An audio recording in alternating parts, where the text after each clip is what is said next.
आज की मॉर्निंग की बड़ी खबर थी टेट को लेकर, टेट की वैलिडिटी को लेकर, और उस वैलिडिटी के पर्सन ने, उस वैलिडिटी के विवाद ने बहुत से आप लोगों को, बहुत से नए बच्चों की नींद को हराम कर दिया। एक्चुअली हो क्या रहा है पिछले 2 साल में कि रिट की तैयारी करने वाले बच्चे और बोर्ड एग्जाम के बच्चे ये इतने बेचारे परेशान हैं, इतने प्रताड़ित हैं कि कोई ना कोई ज्योतिष आके कह देगा कि इनके भाग्य में इनका जन्म पत्री का जो उस समय जन्म हुआ था वो ग्रह दशा अनुकूल नहीं थी। तो ये ग्रह दशा का आप फर्क मान सकते हो। हर दिन कोई ना कोई नया विवाद आता है और आप उलझ जाते हो कि आज से 2 साल पहले रिट का एग्जाम होने वाला था, अब तक हो जाता, बहुत से नियुक्ति पा जाते, नई भर्ती की गुंजाइशें बन जाती, लेकिन रिट जो है वो पीछा ही नहीं छोड़ रही है। और रिट पीछा छोड़े इससे बड़ी बात यह है कि नए नए विवाद जो हैं वो पीछा नहीं छोड़ रहे हैं। पहले नवीन शिक्षा नीति ने आपको परेशान किया कि साहब नवीन एजुकेशन पॉलिसी आ रही है, उसका रिट पे क्या प्रभाव पड़ेगा। चलो उसका मैंने कहा कि साहब कोई प्रभाव नहीं पड़ेगा, राज्य सरकारों को अधिकार था कि वो आराम से लागू कर दें। अब आज सुबह जैसे ही खबर आई तो अलग अलग ग्रुप्स के माध्यम से आपको सूचना मिली और आपका पूरा दिन केवल इस एंजाइटी में, इस दुश्चिंता में गुजर गया कि सर जो ऑलरेडी जिन्होंने 2011, 12, 16, 17 रिट का एग्जाम दिया है, हो सकता है उनमें से बहुत अच्छे नंबर वाले बच्चे भी हों और वो ऑलरेडी इस प्रक्रिया में पहले से शामिल हो जाएंगे। इस नवीन रिट का कोई औचित्य नहीं रहा, तो अपने आप में एक नया विवाद आपके सामने खड़ा हो गया कि सर ये टेट क्या होगा। तो टेट जिंदगी में एक ऐसा एग्जाम बन चुका है जो एक प्रकार से अपन एक बोल लें कि एक विवाद का विषय है ये शब्द, ठीक है। अब टेट क्या है? टीचिंग एलिजिबिलिटी टेस्ट, ठीक है। टीचिंग एलिजिबिलिटी टेस्ट जो हर स्टेट एग्जाम आयोजित करवाता है, वो यूपी का अलग हो जाएगा, राजस्थान का अलग हो जाएगा, बंगाल का अलग हो जाएगा, बिहार का अलग हो जाएगा और सेंटर का सी टेट बन जाएगा। तो देखिए टेट, टीचिंग एलिजिबिलिटी टेस्ट, शिक्षक पात्रता परीक्षा कि किसी भी शिक्षक भर्ती के लिए आपको यह उत्तीर्ण करना अनिवार्य होगा। यह आरटी की धारा 23 में इसका उल्लेख है। कहां है? आरटी की धारा 23 में यह प्रावधान किया गया कि साहब इसके बिना आप टीचर को नियुक्त नहीं कर सकते।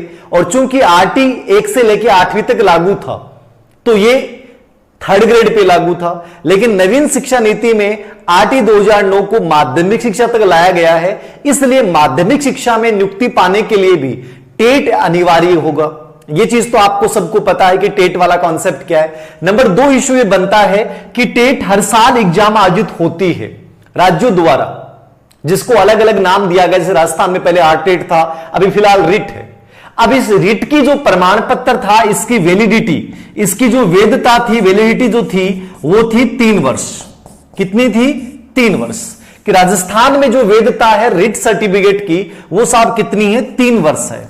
कि आपने रिट 2022 में 21 में दिया है, तो 2021 में यदि रिट दिया है तो वो 2022-23 यानी 3 वर्षों के लिए जो है वो एलिजिबल रहेगा। उसके बाद वो प्रमाण पत्र आपका अवैध हो जाएगा, आपको दोबारा रिट का एग्जाम उत्तीर्ण करना पड़ेगा। फिलहाल राजस्थान में यही प्रावधान है, फिलहाल राजस्थान में यही प्रावधान है कि जैसे 2018 का रिट उत्तीर्ण बच्चा भी वर्तमान रिट के अकॉर्डिंग उसका जो सर्टिफिकेट है वो एक प्रकार से इनवैलिड हो चुका था।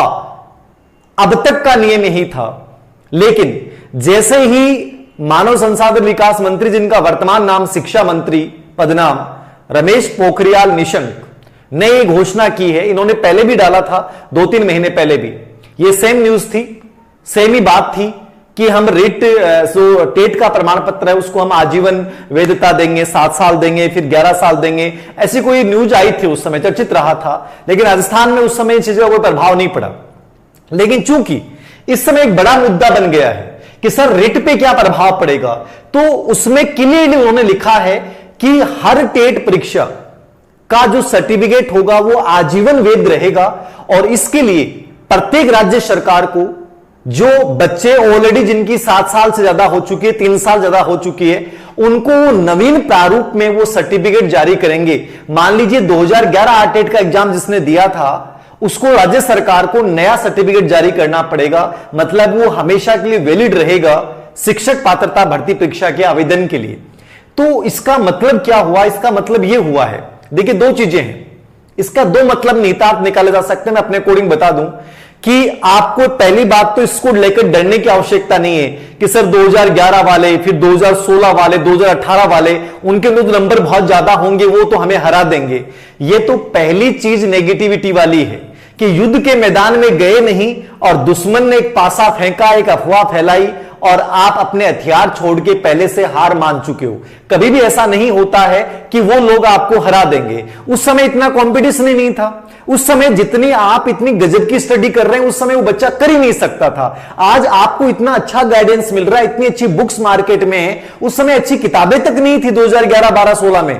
तो आप तो ये मान के चलिए कि उनसे तो आप बहुत एडवांस हैं, उनके जितने नंबर आए उनसे बहुत ज्यादा नंबर आप लेके आओगे, ये इसमें तो कोई डाउट ही नहीं है कि उनसे आपका कोई कंपटीशन कमजोर हो जाएगा, आप लोग बाहर हो जाओगे, तो हो ही नहीं सकता। उनके इतने नंबर नहीं हैं कि आपको डरने की आवश्यकता नहीं पड़े और डरने की आवश्यकता पड़े, और वो उन नंबरों से बहुत ज्यादा आप वर्तमान रिट में ले आओगे, ये भी मैं जानता हूं, बहुत ज्यादा लेके आओगे। अब फर्क ये पड़ सकता है, अब इसको लेकर चैलेंज क्या आ सकता है कि एक विवाद का विषय बन गया कि राजस्थान में रिट के आधार पर 3rd ग्रेड की नियुक्ति दी जाएगी। ठीक है, फिलहाल सरकार के पास ये मौका है, लेकिन सरकार इस न्यूज के आधार पे ये भी कर सकती है कि हमने रिट का एग्जाम आयोजित कर लिया, इसके बाद हम एक छोटा एग्जाम और आयोजित करेंगे, क्योंकि रिट में तो ऑलरेडी 2011 वाला भी शामिल है, 12 वाला भी शामिल है, 16 वाला भी शामिल है, 18 वाला भी शामिल है। तो सरकार के पास एक चांस दिया है इस न्यूज ने। अब आप लोग यदि कमजोर होंगे तो सरकार एक एग्जाम और आयोजित करवा के आप लोगों का एक बहुत बड़ा समय बर्बाद कर सकती है। और यदि आप बहुत मजबूत हैं तो आपको यह दिमाग में रखना है कि इससे कोई फर्क नहीं पड़ने वाला है कि 11, 12 और 16 वाले रिट वाले बच्चों का प्रमाण पत्र इसमें वैलिड रहेगा। लेकिन आप याद रखिएगा, रिट 18 में जिसके नंबर अच्छा है, 16 में नंबर अच्छा है, वो ऑलरेडी टीचर बन चुके हैं, जिनके नहीं आए वो पीछे बैठे। तो इसको लेकर तनाव लेने की आवश्यकता नहीं है। आप उनसे बेहतर तैयारी करके उनसे बहुत ज्यादा नंबर लेके आ सकते हैं। तो प्लीज इसको लेकर कोई बड़ा इश्यू बनाने की आवश्यकता नहीं है कि सर उनके शामिल हो जाने से हम लोग तो बाहर हो जाएंगे, वो हो जाएंगे। ये सबसे पहली नेगेटिव पार्ट है आपकी जिंदगी का कि आप किसी भी चीज को जाने बिना पहले ही इतने नकारात्मक बन जाते हो कि अपनी जिंदगी का एक बेसकीमती यानी 24 घंटे आपने बर्बाद कर दिए केवल इस सूचना में समय खराब करने में। तो मैं सिंपल सी बात आप लोगों को कह रहा हूं कि कोई बड़ा फर्क नहीं पड़ने वाला है। हां, बड़ा फर्क तब पड़ जाएगा जब सरकार यह कह देगी कि हम रिट 2021 को तो एक प्रमाण पत्र के रूप में कर रहे हैं, इसके आधार पर नियुक्ति नहीं देंगे, हम एक परीक्षा और करवाएंगे। तो यदि वो एक परीक्षा और करवाते हैं तो कम से कम 2 साल का और समय लग जाएगा और आप लोग घूमते रहो, धक्के खाते रहो, अपना शोषण करवाते रहो। तो मैं सिंपल सी बात यही कहूंगा, आपको इस खबर से नाराज होने की आवश्यकता नहीं है। आप दिमाग में यही रखें कि कोई फर्क नहीं पड़ेगा, उन लोगों का सर्टिफिकेट आजीवन वैलिडिटी हो गया है, आजीवन वैलिड हो गया, कोई फर्क नहीं पड़ेगा। उस समय की तैयारी और आज की तैयारी में बहुत फर्क है। आप लोग उन बच्चों से बहुत एडवांस हैं, इस चीज को याद रखिएगा। तो इससे कोई फर्क नहीं पड़ने वाला है। तो वैधता को लेकर जो विवाद था आप लोगों का, वो मैंने इस संदर्भ में समाप्त करने की कोशिश की है कि वैधता वाला बिंदु उनके शामिल हो जाने से इतना कोई बड़ा फर्क नहीं पड़ने वाला है। बस फर्क यह पड़ सकता है कि सरकार इस आधार पे कहीं एक एग्जाम और आयोजित ना कर ले, वो आपके लिए बड़ा कठिनाई वाला बिंदु बन जाएगा। फिलहाल मैं नहीं कह रहा, मैंने एक संभावना जताई है कि आप इसमें मजबूत रहिएगा, फिर कुछ नहीं होगा, इसी रिट के आधार पर आपको नियुक्ति दी जाएगी। तो ये एक प्रकार से होगा, ठीक है। हानि लागू तो सभी एग्जाम्स पे होगा, देखिए लागू तो सभी एग्जाम्स पे होगा, 2012, 16 सब में लागू होगा, तो उसको लेकर टेंशन नहीं ले आप। बहुत फर्क पड़ेगा, जोधपुर से कर रहे हैं। क्यों फर्क पड़ेगा साहब, किस आधार पे फर्क पड़ेगा, किस आधार फर्क पड़ेगा? मतलब फर्क पड़ेगा इसका मतलब आप कमजोर इंसान है।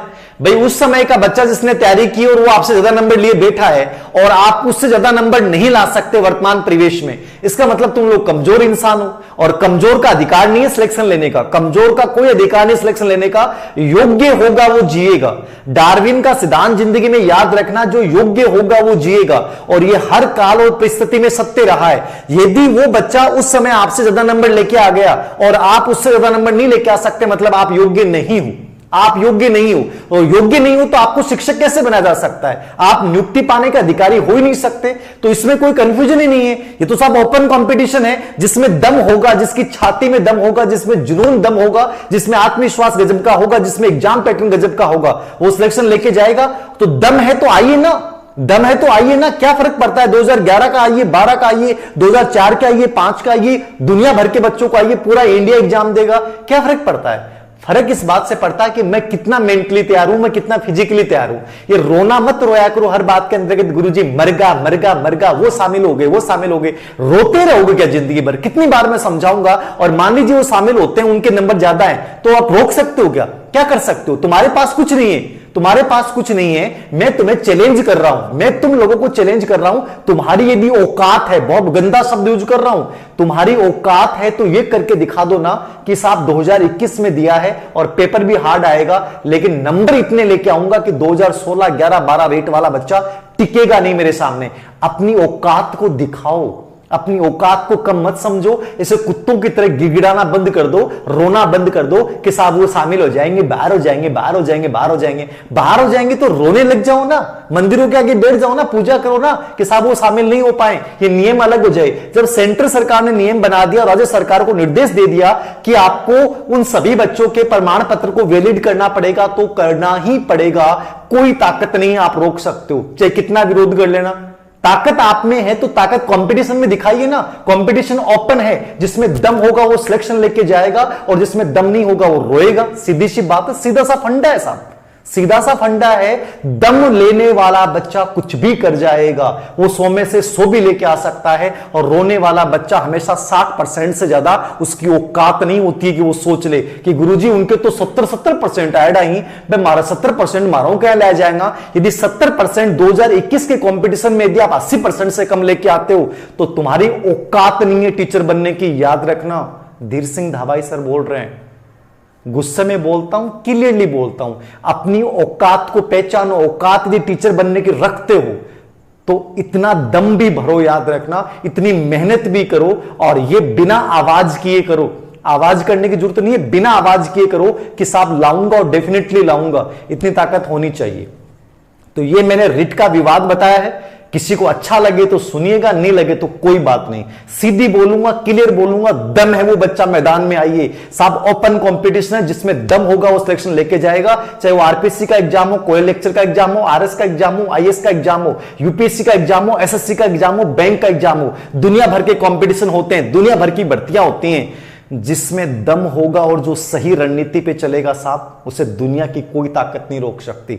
सीधा सा फंडा एग्जाम का ये है, रोना बंद कर दिया करो। गुरुजी रेट की वैलिडिटी बढ़ा दी है, वो इतने बच्चे आ जाएंगे, इतने बच्चे आ जाएंगे, मर जाओ इतने बच्चे आ जाएंगे। फॉर्मों की संख्या देख के मर जाओगे। आज देख तो 20 लाख, पहले 17 लाख फॉर्म भरे गए थे, इस बार 25 लाख हो जाएंगे। पूरे इंडिया के बच्चे ना वो फॉर्म भरेंगे रिट में। उस समय